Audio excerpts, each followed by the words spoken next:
Can I start as single custodian and become multi-custodial later? That is today's question on the Transition to RIA video series. It is question number 27.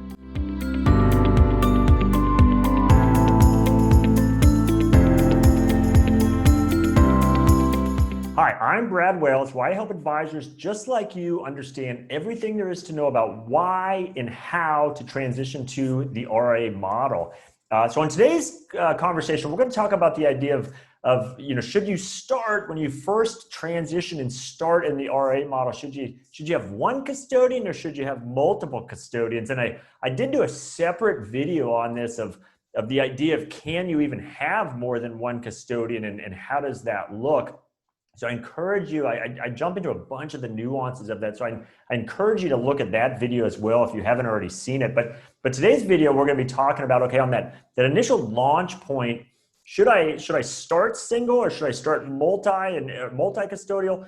And why might one be better than the other?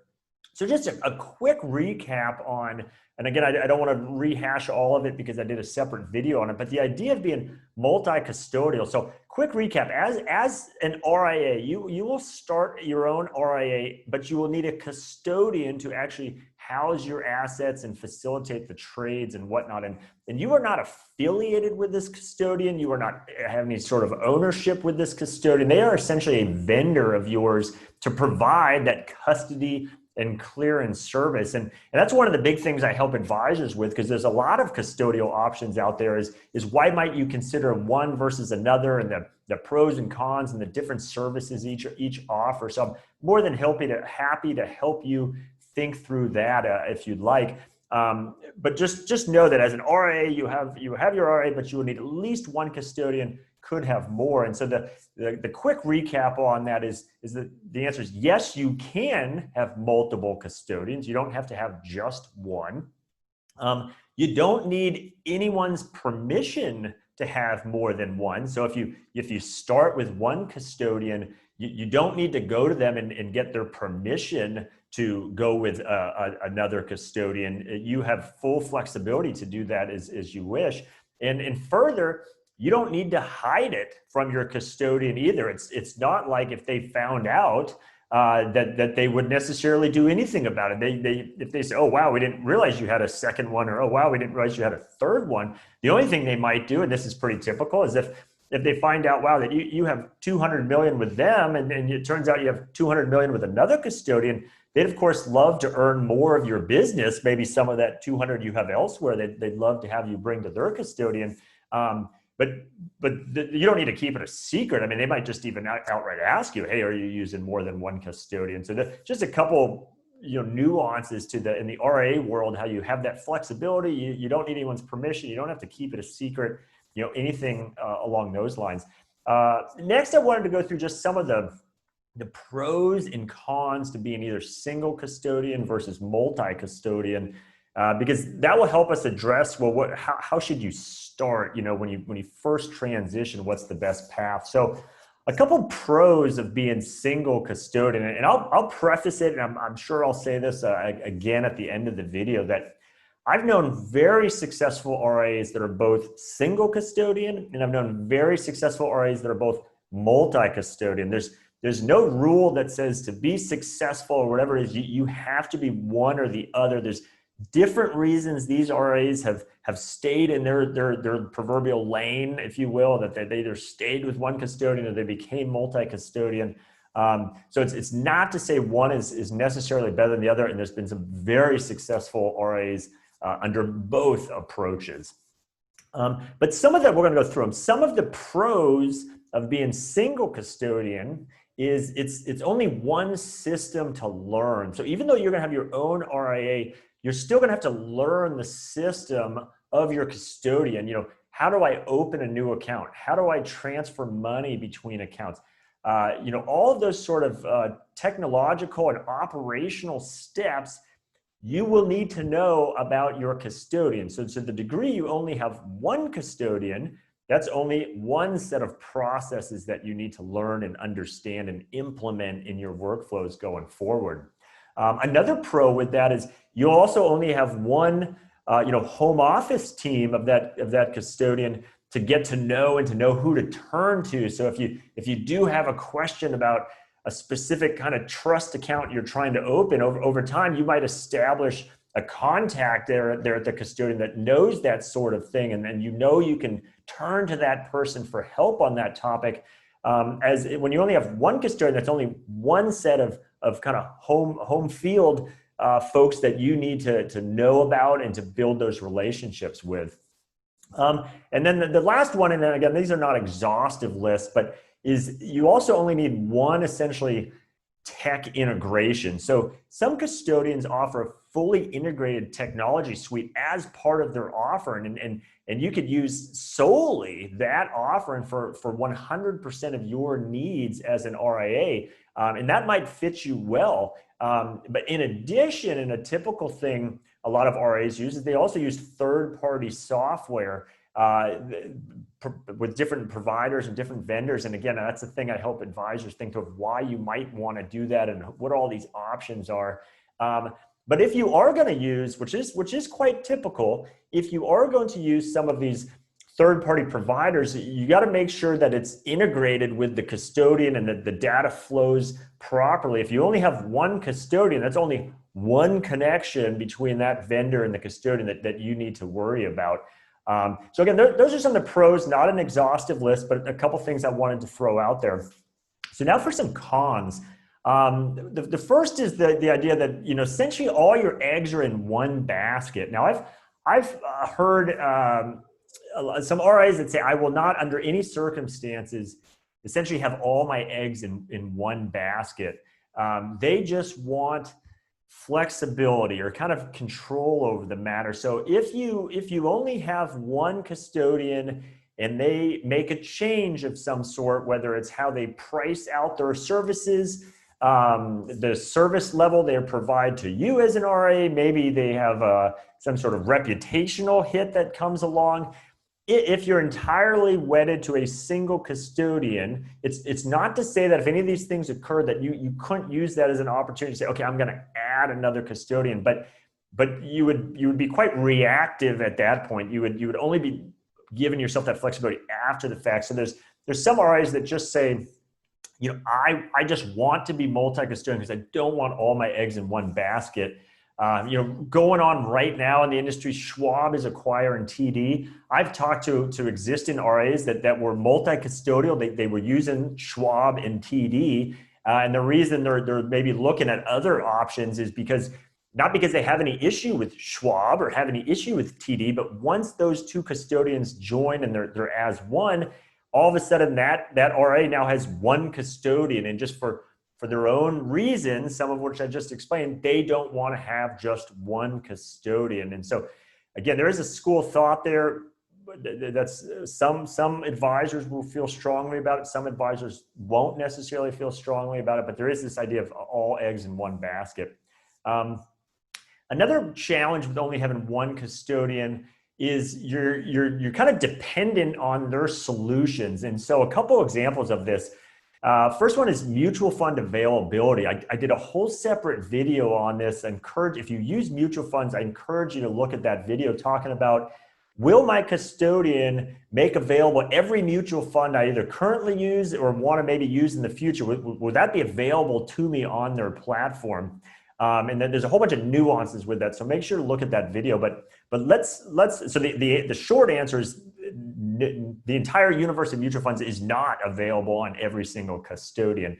So a challenge when you only have one custodian and maybe you attract a prospective client and you're trying to ACAT in those positions, this new client you bring on, they're using a particular mutual fund and maybe you're going to keep them in that fund, maybe you're not, but to be able to transfer it in, the custodian has to have a selling agreement with that mutual fund. Or certainly if you want to just use that fund going forward, make additional purchases and those sorts of things. And for the reasons I stated in that separate video, your custodian might either be unable or unwilling to add that mutual fund to their platform. And if you're single custodian, that's your only option at that point. If you're multi-custodian, you might be able to turn to your other custodian and say, okay, do you have this mutual fund? Oh, it turns out they do have that mutual fund. Okay, I'll just open the account at this custodian, not this one. Another example with that is if you have a client that has, say, a margin loan or needs a margin loan, or it's a prospective client that currently has a margin loan elsewhere, and that's generally where you see this come into play. That let's say you're trying to earn a new client's business, and they have $1 million account at another firm, and they have a $200,000 margin loan on that, and whatever the interest rate is, it's a 5% interest rate or whatever the case may be. And you want to bring that account on, and if you're a single custodian, you go to your custodian and say, okay, will we be able to do the same rate, the 5%? Clearly, a client's not going to agree to pay more to transfer their account somewhere else. Ideally, they'd even love to pay less. But if you go to your custodian and say, okay, can we do this, again, this example, $200,000 loan, $1 million collateral, 5%, and maybe your custodian can do that. It's not an issue at all, but maybe they say, no, the best we can do is 6%. When you're a single custodian, that's it. That's take it or leave it. Unfortunately, you don't have a lot of flexibility there. If you're multi-custodial, you can at least go to the other custodian, and it might not be successful there either. And you say, again, I got a $1 million client, $200,000 loan. Can we do 5%? And maybe that custodian can do that. And all of a sudden now okay, I'll set the account up over here and we can make it work. Or again, just to be realistic, both custodians might tell you they can't match a particular rate. So it's not to say being multi-custodial guarantees you flexibility, but at least sets you up to potentially have the option for that. And then the last one is just of a con from a single custodian is just client choice. Some advisors just want to be very kind of fiduciary, above board, fully transparent. And part of that messaging is to say to a client, besides saying, okay, here's how I'm paid, and I'm only paid by you, client. I have no conflicts from a compensation standpoint, no matter what we invest in or how frequently we trade. I keep it very clean, client. And one of those things is I give you the option of, I work with 2, maybe it's 3 custodians. Here's the pros and cons to each one. Which one would you like me to open your account at? Now that alone, I'm not sure that alone is a good reason to become multi-custodial, because there is a lot of additional logistical work with being multi-custodial. But nonetheless, for some advisors, I've talked to advisors that they say they at least want to be able to say that in their message. And even if ultimately every client ends up choosing option A 99% of the time, they just feel it's important that they can give that choice to clients. Again, to each their own, but it is something I've heard of with some advisors that have concerns about it.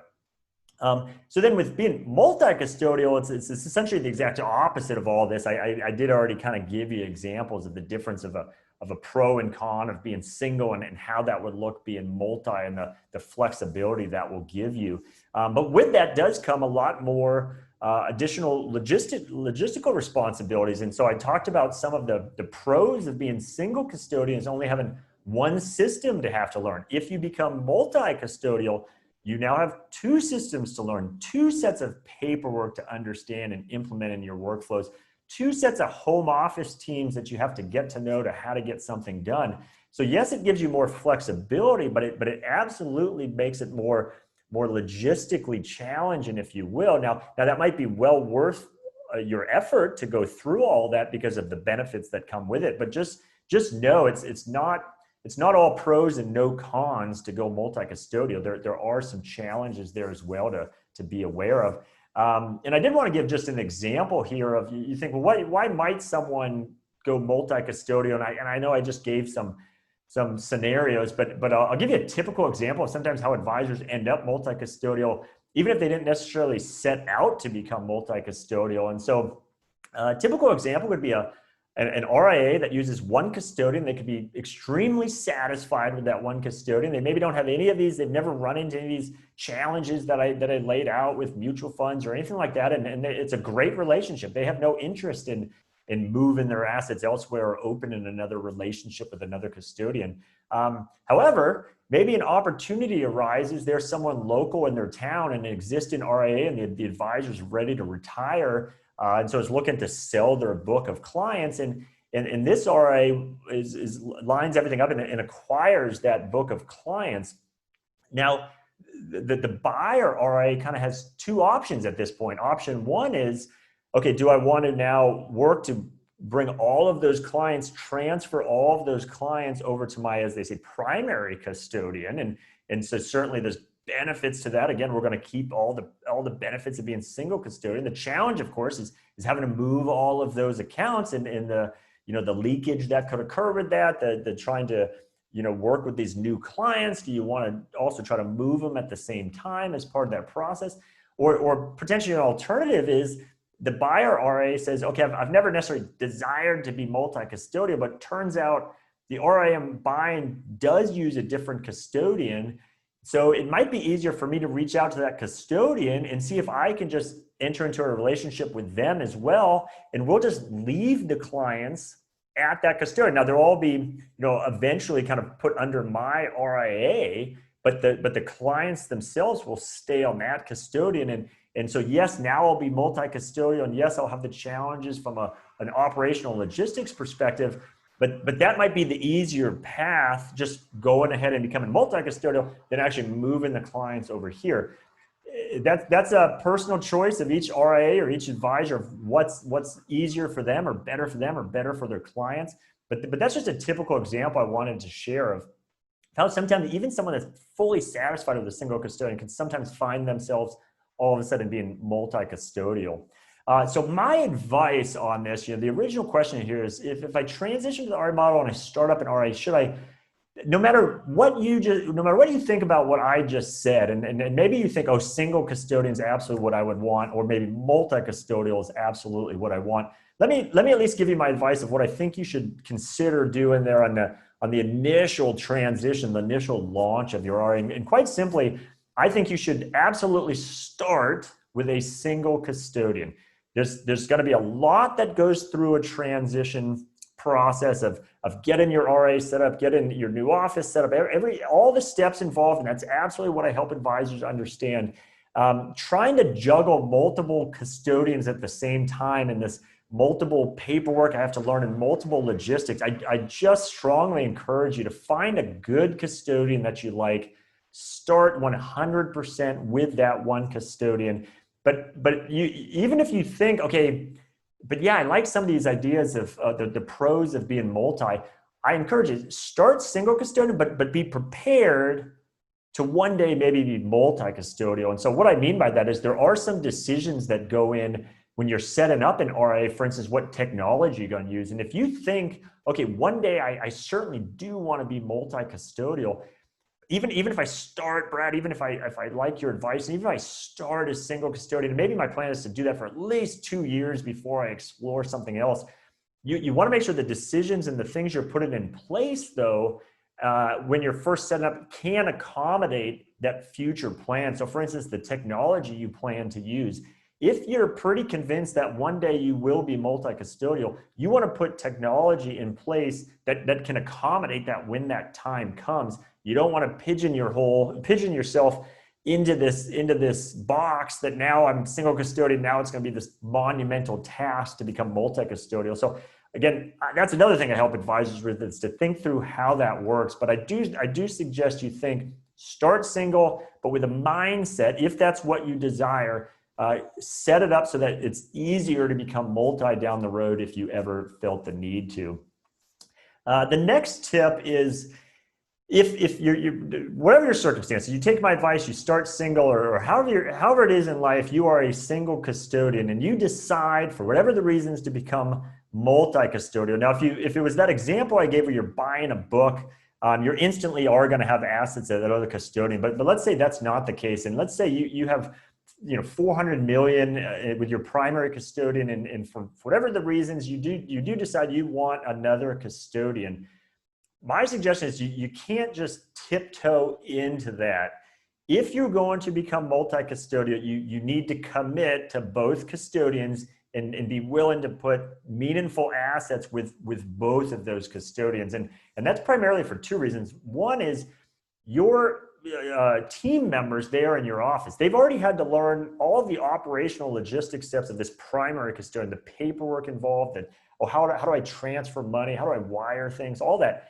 If you say, okay, team, we're going to add another custodian, and all you ever do is open 3, 4, 5 accounts, trust me, your team is going to hate dealing with those 3, 4, 5 accounts, because that's not enough accounts for them to ever get comfortable with all of the processes and paperwork and the home office team they need to be aware of. There's not enough incentive for them to go through all those steps to reach a comfort level. And so they're just going to dislike tremendously working with those clients. And that's not fair to the clients, not fair to the team members. So my suggestion, if you are going to become multi-custodian, you need to commit to it and give that custodian a meaningful amount of assets. And so that's the second part of that is the same thing too, a custodian. Now, some custodians have minimums. So just because you want to become multi-custodial, and even if it's you do your due diligence on the custodian, it seems like a good choice. And even if they like you, some of them will still say, hey, great, you need, for us to enter into this new relationship, you need to move at least X million or be able within 12 months have at least X million on our platform. So one, there's the potential for the kind of the hard minimums. And then two, you want, imagine if you have 400 million here and you only put 5 million with this other custodian, and it turns out you need a favor for something in one of those clients' account. You need something expedited, or you need a better discount on a margin loan that one client has. When you call up that custodian, you have 5 million with them. That is nothing in their minds. I mean, some of these custodians have trillions of dollars on them. So you need to make sure the relationship is worth it for them as well. And so if you only move, even if they don't maybe have minimums, but if you just move a small amount, you're just not going to have much weight with that custodian when you need help with something. So you do need, again, if you're going to commit to being multi-custodial, commit some assets, both for your team's sake and for the relationship with that other custodian. And then again, just to reiterate, I've given a lot of pros and cons and given you a lot to think about, but as a reminder, again, I've known they are out there, some very successful single custodian RAs and some very successful multi-custodian RAs. So do not think that you definitely have to go one way or the other. It really comes down to your particular circumstances, what your current situation is, what you might envision for the future for your practice. Again, I can help you think all of that through, but there is no perfect answer to any of this. It's just to be aware of how this works and what these options are. And again, that's exactly what I do for advisors. So like I said, I'm Brad Wales with Transition to RIA, where I help advisors understand everything there is to know about why and how to transition to the RIA model. So today's topic, perfect example of that, of how does this custodian thing work? Should I use one custodian? Should I be multi? What are the pros, cons? Should I start with one and change down the line into something else? Absolutely the sort of thing I help advisors with. Would be more than happy to have that conversation with you and help you really start to think through if I were to make a change from whatever my current situation is in transition to that RIA model, what would that mean for me? Happy to have that conversation. If you're not already there, head on over to transitiontoria.com. You can see plenty more videos I've made. I have white papers, and at the very top is a contact link. Simply click on that. You can instantly and easily schedule a specific date and time that we can begin to have a dialogue just like this, whether you have a very specific question you'd like to learn more about, or just begin the more broad macro conversation of what would this mean for me to maybe make that change into that RIA model. You can instantly schedule a time for us to begin that dialogue. So with that, I hope you found value in today's question, and I'll see you on the next one.